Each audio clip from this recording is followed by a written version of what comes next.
Em uma tarde chuvosa de primavera, quando viajava sozinha para Barcelona, dirigindo um carro alugado, Maria de la Luz Cervantes teve um problema no deserto de Monegros.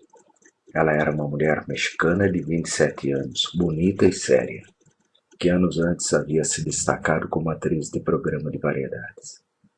Ela era casada com um mágico de salão que ela iria conhecer naquele dia, depois de visitar parentes em Zaragoza. Depois de uma hora acenando desesperadamente para carros e caminhões que passavam em alta velocidade pela tempestade, o motorista de um ônibus velho teve pena dela. Ele a avisou, porém, que não iria muito longe. Não importa, disse Maria. Tudo que preciso é de um telefone. Era verdade, e ela só precisava disso para avisar o marido que não chegaria antes das 7 horas daquela noite. Ela parecia um pássaro encharcado, vestindo um casaco escolar, sapatos de praia em abril. Ficou tão chocada com o acidente que esqueceu de levar as chaves do carro. Uma mulher que estava ao lado do motorista, com aparência militar, mas com modos gentis, deu-lhe uma toalha e um cobertor e abriu um lugar para ela ao lado dela. Depois de secar até a metade, Maria sentou-se, enrolou-se no cobertor e tentou acender um cigarro, mas os fósforos estavam molhados. A mulher sentada ao lado dela lhe deu um isqueiro, pediu um dos poucos cigarros que ainda estavam secos. Enquanto fumavam, Maria cedeu à vontade de desabafar. Sua voz ressoou mais alto que a chuva e o tremor do ônibus.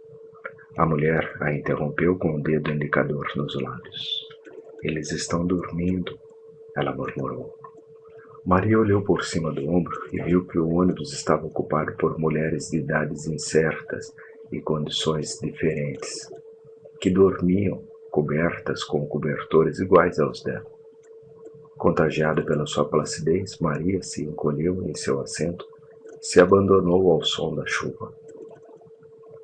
Quando ela acordou, já era noite e a chuva torrencial havia se dissolvido em uma calmaria fria. Ela não tinha ideia de quanto tempo havia dormido, ou de onde estavam no mundo. Sua vizinha de assento tinha uma atitude alerta. Onde estamos? Maria perguntou a ela. Chegamos, respondeu a mulher. O ônibus estava entrando no pátio de paralelepípedos de um prédio enorme e sombrio, que parecia um antigo convento em uma floresta de árvores colossais. Os passageiros, mal iluminados por uma lanterna no pátio, permaneceram imóveis até a mulher de aparência militar, que as fez descer com um sistema de ordens primárias, como em um jardim de infância. Elas eram todas mais velhas e se moviam tão lentamente na penumbra do pátio que pareciam imagens de um sonho. Maria, a última a descer, pensou que fossem freiras. Ela pensou menos nisso quando viu várias mulheres uniformizadas que as receberam na porta do ônibus. Cobriram suas cabeças com cobertores para que não se molhassem e as colocaram em fila indiana, orientando-as, sem falar com elas, com palmas rítmicas e peremptórias. Depois de se despedir da vizinha, Maria quis devolver o cobertor, mas ela lhe disse para cobrir a cabeça, ao atravessar o pátio e devolvê-lo no portão. Haverá telefone? Maria perguntou a ela. Claro, disse a mulher. Elas te dizem ali mesmo. Ela pediu outro cigarro a Maria. Ela lhe deu o resto do maço molhado. Eles secam no caminho, ela disse a ela. A mulher acenou para ela do degrau e quase gritou. Boa sorte! O ônibus partiu sem lhe dar mais tempo. Maria começou a correr em direção à entrada do prédio. Um guarda tentou detê-la com um tapa forte, mas teve que recorrer a um grito imperioso. Eu disse para parar. Maria olhou debaixo do cobertor e viu olhos gelados e um dedo indicador inflexível que apontava na direção da fila. Ela obedeceu. Já no hall do prédio, ela se separou do grupo e perguntou ao porteiro onde havia um telefone. Um dos guardas deu-lhe um tapinha nas costas e disse de uma forma muito doce: "Aqui, querida, tem um telefone. Aqui." Maria seguiu as outras mulheres por um corredor escuro. Finalmente entrou em um dormitório compartilhado, onde os guardas recolheram os cobertores e começaram a distribuir as camas. Uma mulher diferente, que parecia mais humana e de posição mais elevada para Maria, caminhava pela fila, comparando uma lista com os nomes que os recém-chegados tinham escrito em um pedaço de papelão costurado em seus corpetes. Ao chegar na frente de Maria, ela ficou surpresa ao ver que ela não estava com sua identificação. "Só vim falar ao telefone", disse Maria. Ela explicou apressadamente que seu carro havia quebrado na estrada. O marido, que era mágico de festas, a esperava em Barcelona para cumprir 3 compromissos. Até meia-noite. Queria avisá-lo que não chegaria a tempo de acompanhá-lo. Eram 7 horas. Ela deveria sair de casa em 10 minutos e ela estava com medo de que ele cancelasse tudo porque ela estava atrasada. O guarda parecia ouvi-la atentamente. "Qual é o seu nome?" ele perguntou a ela. Maria disse seu nome com um suspiro de alívio, mas a mulher não conseguiu encontrá-la depois de percorrer a lista de várias vezes. Ela perguntou a um guarda, alarmada, e o guarda, não tendo nada a dizer, deu de ombros. "Só vim falar ao telefone", disse a Maria. "Tudo bem, querida", disse o superior, levando-a para a cama com uma doçura que era óbvia demais para ser real. "Se você se comportar, pode falar ao telefone com quem quiser, mas não agora, só amanhã." Algo aconteceu então na mente de Maria que a fez entender por que as mulheres no ônibus se moviam como se estivessem no fundo de um aquário. Na realidade, elas foram pacificadas com sedativos. Aquele palácio sombrio, com grossas paredes de pedra e escadas de gelo, era na verdade um hospital para doentes mentais. Assustada, ela saiu correndo do quarto. Antes de chegar ao portão, uma guarda gigantesca, vestida com um macacão de mecânico, agarrou-a com um golpe de pata e imobilizou-a no chão com uma chave mestra. Maria olhou para ela de lado, paralisada de terror. "Pelo amor de Deus", ela disse. "Juro pela minha mãe, falecida, que eu só vim falar no telefone." Bastava ver seu rosto para saber que não havia como suplicar contra aquela louca mameluca que se chamava Herculina por causa de seu enorme tamanho e força. Ela era responsável por casos difíceis. E 2 presos foram estrangulados até a morte com seu braço de urso polar treinado na arte de matar por acidente. O primeiro caso foi resolvido como um acidente comprovado. A segunda foi menos clara. A Herculina foi repreendida e avisada de que seria investigada minuciosamente na próxima vez. A versão comum era que essa ovelha perdida de uma família com sobrenomes importantes teve uma carreira obscura de acidentes duvidosos em vários hospitais psiquiátricos na Espanha. Para que Maria conseguisse dormir na primeira noite, eles tiveram que injetar nela um comprimido para dormir. Antes do amanhecer, quando ela foi acordada pela vontade de fumar, ela foi amarrada pelos pulsos e tornozelos às grades da cama. Ninguém atendeu aos seus clamores. Pela manhã, como seu marido não conseguiu encontrar nenhum vestígio de seu paradeiro em Barcelona, tiveram que levá-la à enfermaria, pois a encontraram inconsciente, mergulhada em sua própria miséria. Ela não sabia quanto tempo havia passado quando voltou a si. Mas então o mundo era um refúgio de amor e diante de sua cama estava um velho monumental com um andar plantigrado e um sorriso suave que com 2 passes de mestre lhe devolveu a alegria de viver. Ele era o diretor do sanatório.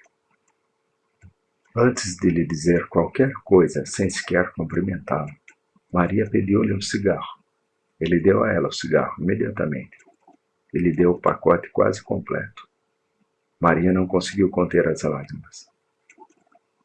"Aproveite agora para chorar o quanto quiser", disse-lhe o médico, com uma voz suave. não há melhor remédio que lágrimas.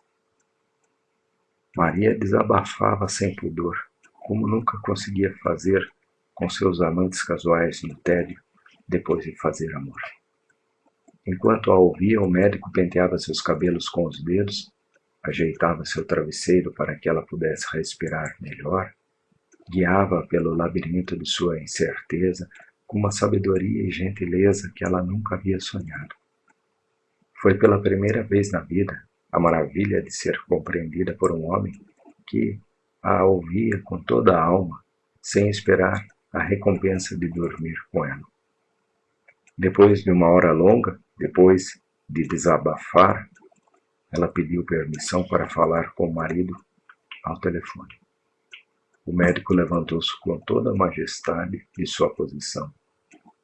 Ainda não, rainha, ele disse, dando-lhe o tapinha mais terno no rosto que ela já havia sentido.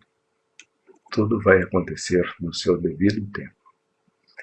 Ele lhe deu uma bênção episcopal da porta e desapareceu para sempre. Confie em mim, ele disse.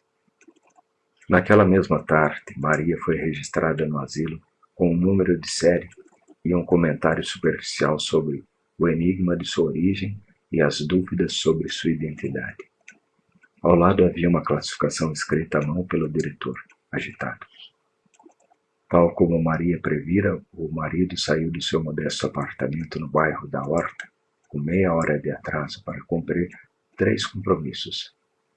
Era a primeira vez que ela não chegava na hora, em quase 2 anos de uma união livre e bem arranjada, e ele entendia o atraso devido à ferocidade das chuvas que devastavam a província naquele fim de semana. Antes de sair, ele deixou uma mensagem pregada na porta com o roteiro da noite. Na primeira festa, com todas as crianças vestidas de cangurus, ele pulou o truque da estrela do peixe invisível, porque não conseguiria fazê-lo sem a ajuda dela. O segundo compromisso foi na casa de uma mulher de 93 anos, em uma cadeira de rodas, que se orgulhava de ter comemorado cada um dos seus últimos 30 aniversários com um mágico diferente. Ele ficou tão chateado com o atraso de Maria que não conseguiu sequer se concentrar nas coisas mais simples. O terceiro compromisso foi o mesmo de todas as noites, em um café-concerto em Las Ramblas, onde ele se apresentou sem inspiração para um grupo de turistas franceses que não conseguiam acreditar no que estavam vendo, porque se recusavam a acreditar em magia. Após cada apresentação, ele ligava para casa e esperava, sem ilusões, que Maria atendesse. Por fim, ele não conseguiu mais reprimir sua inquietação de que algo ruim havia acontecido. No caminho para casa, na van adaptada para eventos públicos, ele viu o esplendor da primavera nas palmeiras do Passeio de Gracia e ficou abalado com o pensamento ameaçador. Como seria a cidade sem Maria? A última esperança desapareceu, quando ele encontrou seu bilhete ainda pregado na porta. Ele ficou tão chateado, esqueceu de dar comida ao gato. Só agora que eu escrevo isso, é que eu percebo que nunca soube seu nome verdadeiro. Porque em Barcelona só a conhecíamos pelo nome profissional, Saturno El Mago. Ele era um homem de caráter estranho e inacreditável estranheza social. Mas Maria tinha muito do tato e da graça de que ele precisava. Foi ela quem o conduziu pela mão nesta comunidade de grandes mistérios, onde ninguém pensaria em ligar para alguém depois da meia-noite para perguntar sobre sua esposa.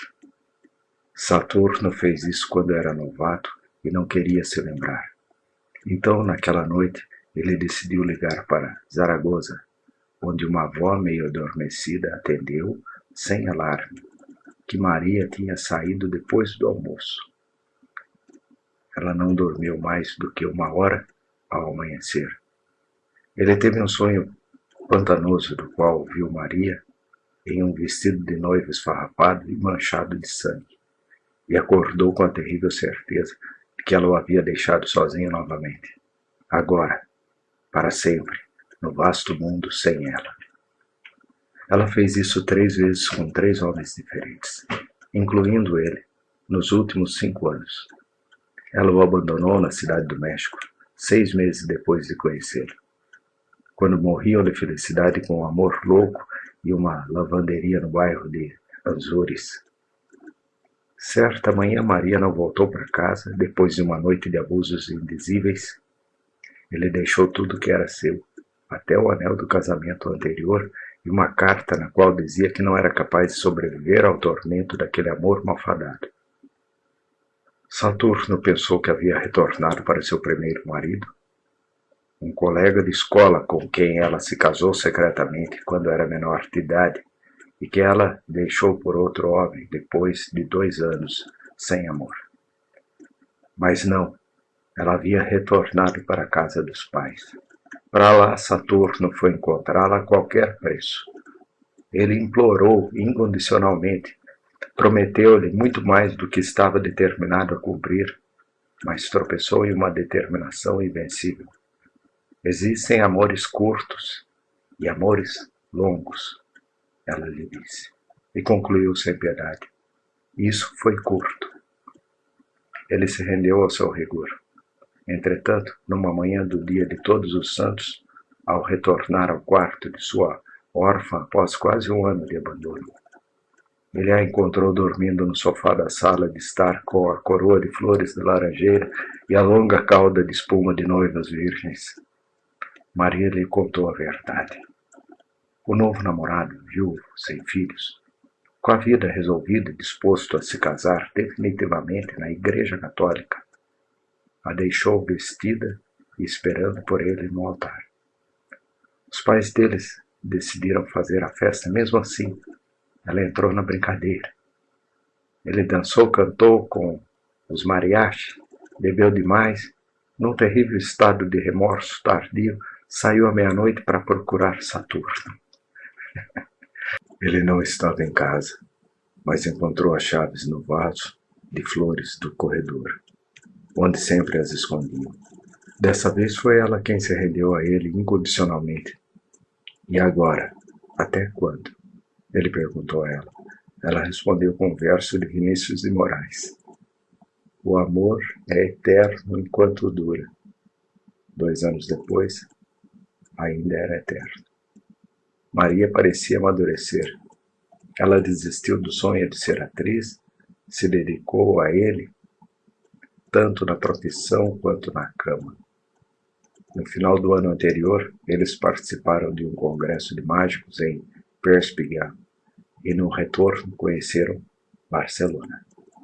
Eles gostaram tanto que passaram 8 meses aqui e as coisas estavam indo tão bem que compraram um apartamento no bairro bem catalão da Horta, barulhento e sem porteiro, mas com espaço de sobra para 5 crianças. Tinha sido a maior felicidade possível até o fim de semana em que ela alugou um carro, foi visitar seus parentes em Zaragoza, com a promessa de retornar às 7 horas da noite de segunda-feira. Ao amanhecer de quinta-feira ainda não havia sinal de vida. Na segunda-feira da semana seguinte, a seguradora do carro alugado ligou para casa para perguntar sobre Maria. Eu não sei de nada, disse Saturno. Procure-a em Zaragoza. Ele desligou. Uma semana depois, um policial civil foi até a casa com a notícia de que haviam encontrado o carro totalmente destruído, em um atalho perto de Cádiz, a 900 quilômetros de onde Maria o havia abandonado. O agente queria saber se ela tinha mais detalhes sobre o roubo. Saturno estava alimentando o gato e mal olhou para ele antes de dizer, sem rodeios, que não deveriam perder tempo, pois sua esposa havia fugido de casa e ele não sabia com quem ou para onde ela estava indo. Ele estava tão convencido que o agente se sentiu desconfortável e até pediu desculpas por suas perguntas. O caso foi declarado encerrado. Com medo de que Maria pudesse partir novamente, assaltou Saturno na Páscoa em Cadaqués, onde Rosa Regás os convidou para navegar. Estávamos no Marítimo, o bar populoso e sórdido da divina esquerda, no crepúsculo do regimento franquista, em volta de uma daquelas mesas de ferro, com cadeiras de ferro, onde mal cabíamos 6, estávamos sentados 20. Depois de terminar seu segundo maço de cigarros do dia, Maria percebeu que estava sem fósforos. Um braço magro, com pelos viris, carregando o escravo romano de bronze, abriu caminho em meio ao tumulto da mesa e ateou o fogo. Ela agradeceu sem olhar para quem.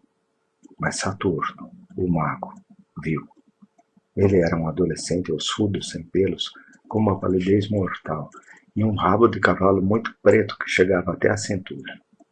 As janelas do bar mal conseguiam suportar a fúria do vento norte da primavera, mas ele estava vestido com uma espécie de pijama de rua feito de algodão cru e algumas sandálias de camponês.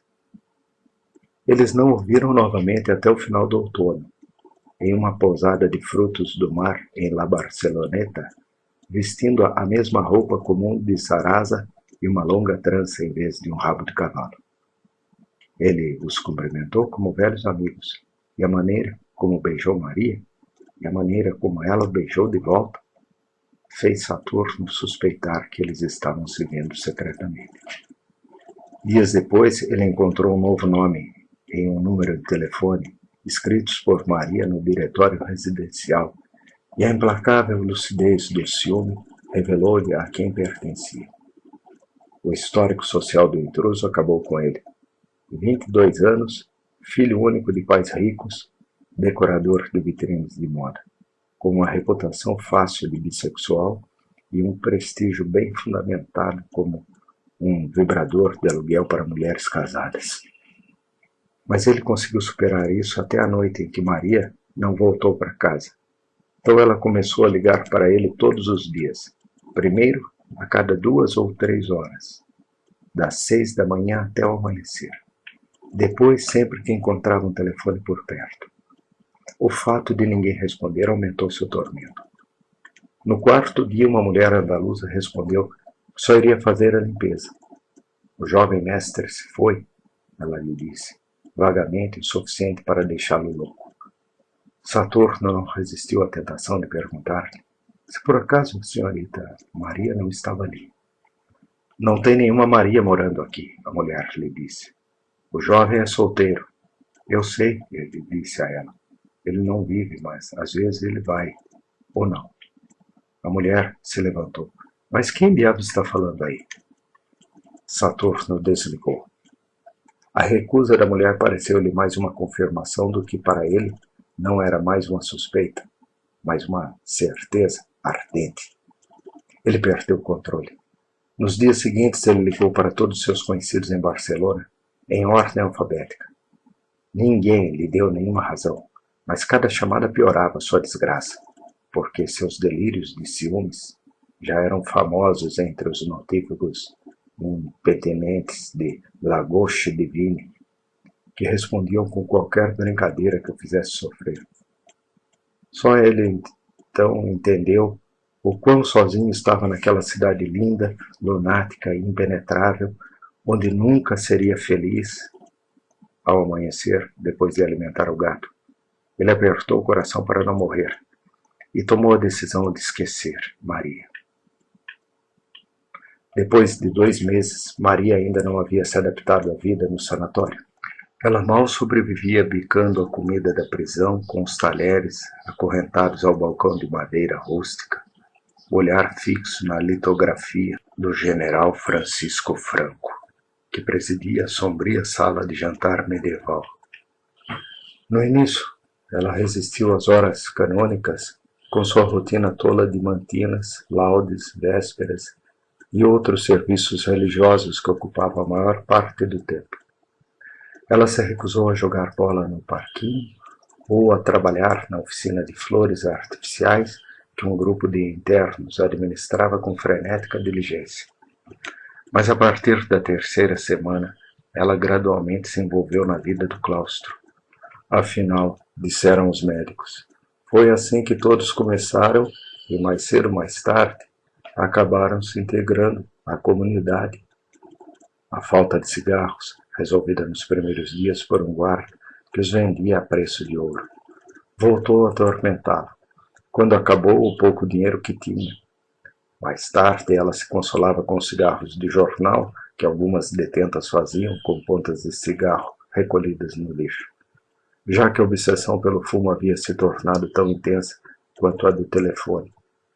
As escassas pesetas que ela mais tarde ganhou fazendo flores artificiais lhe proporcionaram algum alívio de curta duração. O mais difícil era a solidão à noite. Muitos internos permaneciam acordados na escuridão, como ela, mas sem ousar fazer nada, pois a guarda noturna também vigiava o portão fechado com corrente e cadeado. Certa noite, porém, tomada pela tristeza, Maria perguntou em voz alta o suficiente para que seu companheiro de cela ouvisse: "Onde é que nós estamos?" A voz profunda e lúcida do vizinho respondeu: "No inferno mais profundo." "Dizem que esta é uma terra moura", disse outra voz distante que ecoou pelo quarto. "E deve ser verdade, porque no verão, quando há lua, você pode ouvir os cães latindo no mar." A corrente se encaixou nos anéis como a âncora de um galeão, e a porta se abriu. O porteiro, o único ser que parecia vivo no silêncio instantâneo, começou a andar de um lado para o outro do quarto. Maria ficou sobrecarregada, só ela sabia o porquê.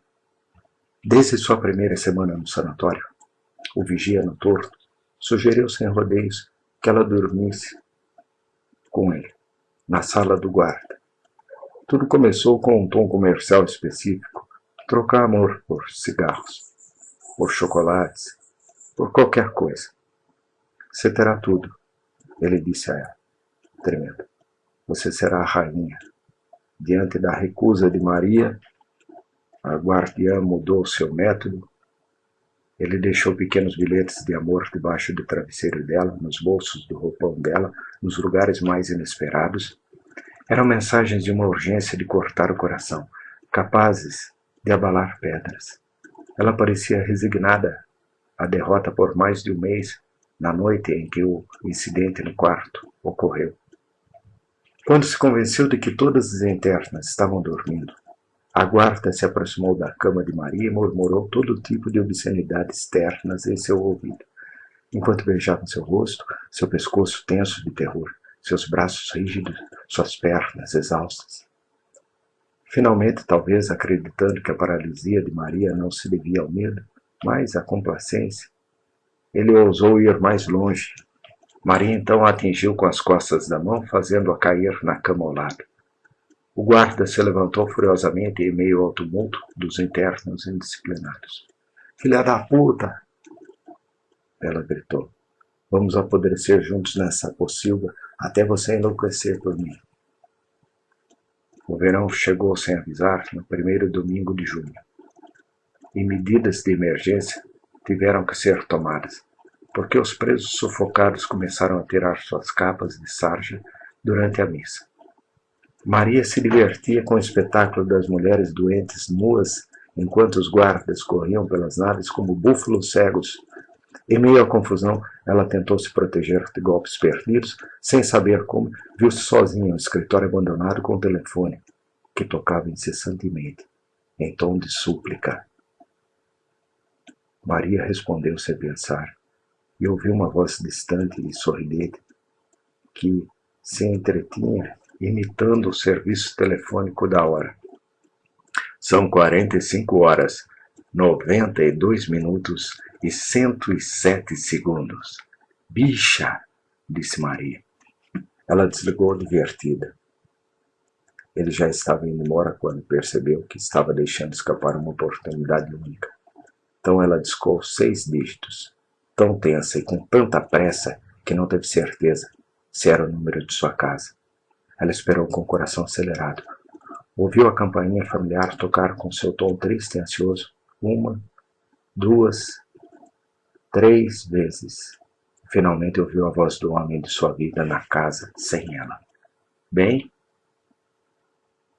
Ela teve que esperar a bola de lágrimas que se formou em uma garganta passar. "Coelho, Coelho, meu amor!" suspirou ele, Lágrimas a dominaram. Do outro lado da linha houve um breve e assustado silêncio, e a voz inflamada de ciúmes cuspiu a palavra cadela e pendurado seco. Naquela noite, num ataque frenético, Maria pegou a litografia do generalíssimo do refeitório, jogou-a com toda a força contra o vitral do jardim e caiu coberta de sangue. Ela ainda tinha raiva suficiente para lutar contra os guardas que tentavam dominá-la, sem sucesso, até que viu Herculina parada na porta, com os braços cruzados, olhando para ela. Ela desistiu. No entanto, eles a arrastaram para a enfermaria de loucos. Jogaram nela uma mangueira de água gelada, injetaram terebentina em suas pernas. Incapaz de andar devido ao inchaço, Maria percebeu que não havia nada no mundo que ela não faria para escapar daquele inferno. Na semana seguinte, de volta ao dormitório, ela ficou na ponta dos pés e bateu na cela do guarda noturno. O preço que Maria exigiu antecipadamente era levar uma mensagem ao marido. O guardião concordou, desde que o acordo fosse mantido em absoluto segredo. Ele apontou para ela com um dedo indicador inexorável. Se isso vazar, você vai morrer. Então o mágico Saturno foi ao hospício no sábado seguinte, com a van do circo pronta para celebrar o retorno de Maria. O próprio diretor o recebeu em seu escritório, limpo e organizado, como um navio de guerra, e lhe deu um relato afetuoso sobre o estado de sua esposa.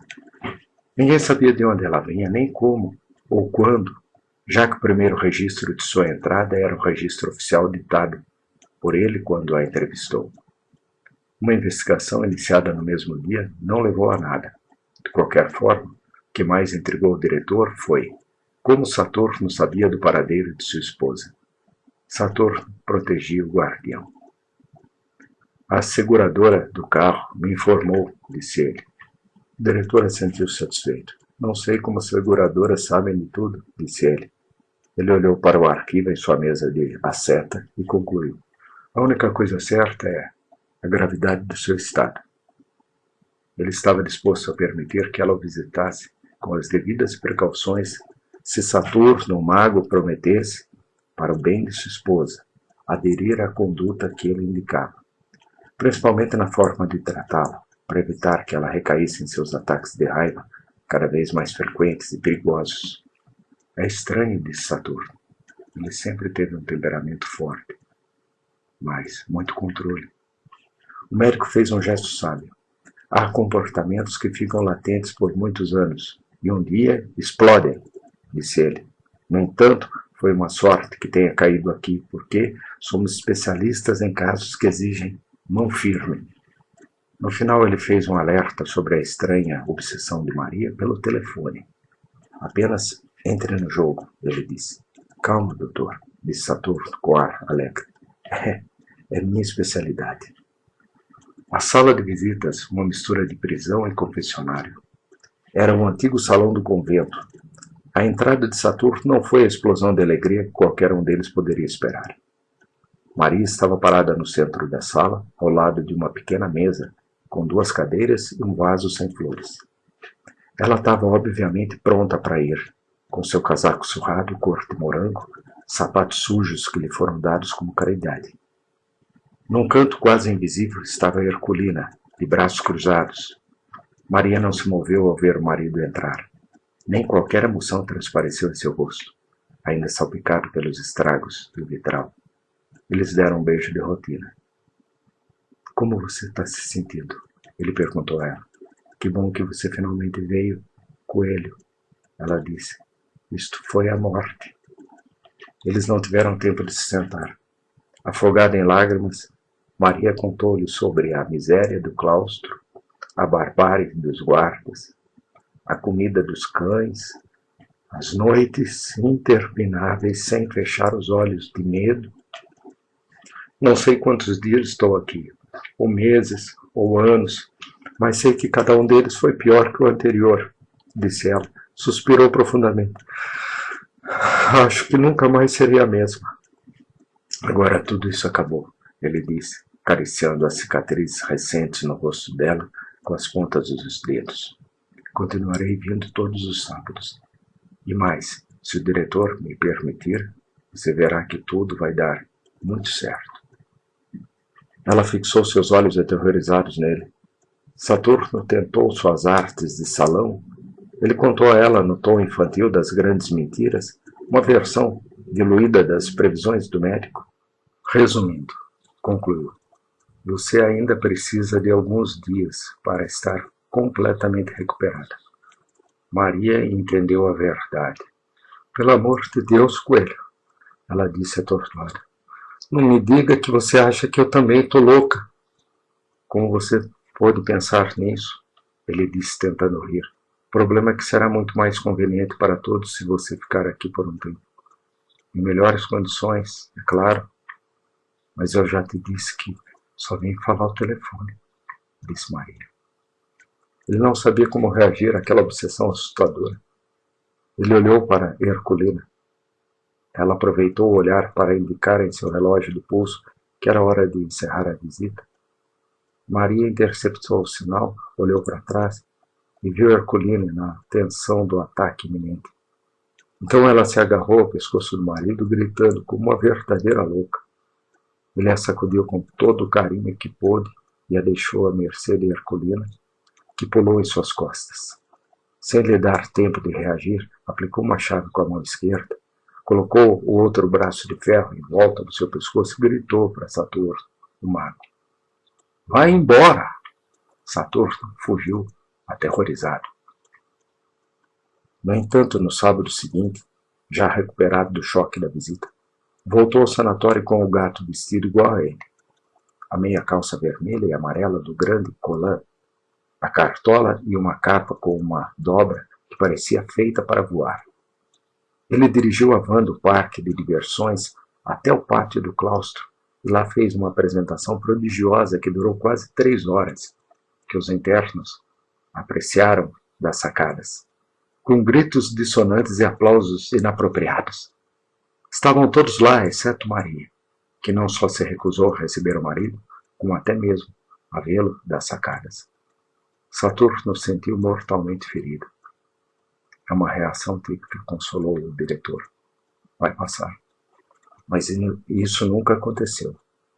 Depois de tentar muitas vezes ver Maria novamente, Saturno fez de tudo para que ela lhe enviasse uma carta, mas isso foi inútil. 4 vezes ele a devolveu fechada e sem comentários. Saturno desistiu, mas continuou deixando as rações de cigarros no portão do hospital, sem nem saber se chegariam até Maria, até que a realidade o venceu. Nada mais se ouviu sobre ele, exceto que ele se casou novamente, retornou ao seu país. Antes de deixar Barcelona, ele deixou o gato meio faminto com uma namorada casual, que também prometeu continuar levando cigarros para Maria. Mas ela também desapareceu. Rosa Regaz lembrou-se de tê-la visto no El Corte Inglês, há cerca de 12 anos, com a cabeça raspada e o colete laranja de alguma seita oriental, extremamente grávida. Ela lhe contou que continuou levando cigarros para Maria sempre que podia e resolvendo algumas emergências imprevistas, até que um dia encontrou apenas os escombros do hospital, demolidos como uma má lembrança daqueles tempos desagradáveis. Maria parecia muito lúcida na última vez que a viu, um pouco acima do peso, feliz com a paz do claustro. Naquele dia, ela também trouxe o gato, pois tinha ficado sem o dinheiro que Saturno lhe deixou para alimentá-lo.